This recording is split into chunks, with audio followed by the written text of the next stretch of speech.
শনিবার বিকেলে দীঘিনালার মেরুন উচ্চ বিদ্যালয় মাঠে ও খাগড়াছড়ি সদর মুক্ত মঞ্চে পৃথক পৃথকভাবে কেন্দ্রীয় স্বেচ্ছাসেবক দলের উদ্যোগে বন্যায় ক্ষতিগ্রস্তদের মাঝে ত্রাণ বিতরণ ও সম্প্রীতি সমাবেশ অনুষ্ঠিত হয়েছে। খাগড়াছড়ি জেলা সদর ও দীঘিনালা দুটিতে বন্যায় ক্ষতিগ্রস্ত প্রায় 2500 পরিবারের মাঝে ত্রাণ সামগ্রী বিতরণ করা হয়। এ সময় প্রধান অতিথি হিসেবে উপস্থিত ছিলেন বিএনপির স্থায়ী কমিটির সদস্য আমির খসরু মাহমুদ চৌধুরী। খাগড়াছড়ি ত্রাণ ও সম্প্রীতি সমাবেশে সভাপতিত্ব করেন জেলা বিএনপির সভাপতি ও সাবেক সাংসদ আব্দুল ওয়াদুদ ভুইয়া। এ সময় আরো উপস্থিত ছিলেন জেলা বিএনপির যুগ্ম সম্পাদক মালিক মিন্টু, যুগ্ম সম্পাদক অনিমেষ চাকমা রিঙ্কু, সহ দপ্তর সম্পাদক ইস্তিয়াক আহমেদ, যুবদলের সভাপতি মাহবুব আলম সবুজ সহ বিভিন্ন দলের নেতৃবৃন্দ। যে সমস্ত জায়গায় আক্রান্ত হয়েছে আপনারা সবাই চলে যান, আপনারা বন্যা আক্রান্ত জায়গায় চলে যান এবং তখন থেকে শুরু করে আমরা সেই একেবারে লক্ষ্মীপুর, নোয়াখালী এমন কোন জায়গা নেই যেখানে বলা হয়েছে বিএনপি নেতা কর্মীরা উপস্থিত হন ত্রাণ নিয়ে। আমরা কিন্তু এখনো সরকারে আসি নাই, আমরা বিরোধী দলে।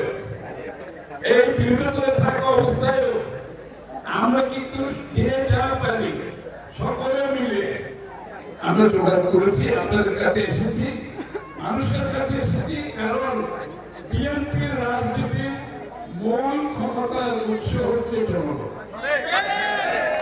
এর বাইরে বিএনপির কোন রাজনীতি নেই।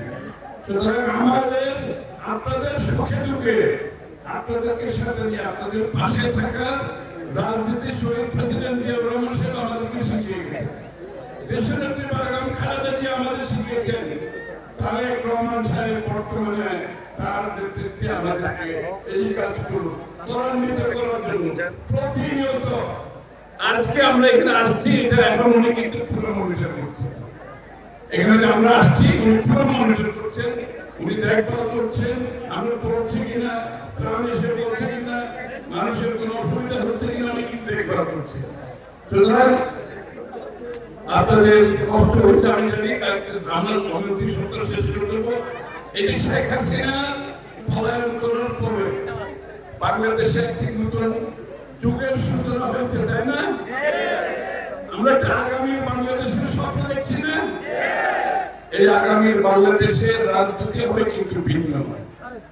আগামী বিএনপির বাংলাদেশের রাজনীতি হবে বাংলাদেশের মানুষকে নিয়ে, বাংলাদেশের মানুষের প্রত্যাশা নিয়ে, বাংলাদেশের মানুষের আকাঙ্ক্ষা নিয়ে, বাংলাদেশের মানুষের সমস্যা নিয়ে, বাংলাদেশের মানুষের ভবিষ্যৎ নিয়ে, বাংলাদেশের ভবিষ্যৎ নিয়ে এই নতুন রাজনীতি আমরা করতে যাচ্ছি। বিগত দিনে বিএনপি সব সময় আপনাদের ভাষা ছিল। আজকের প্রেক্ষাপটে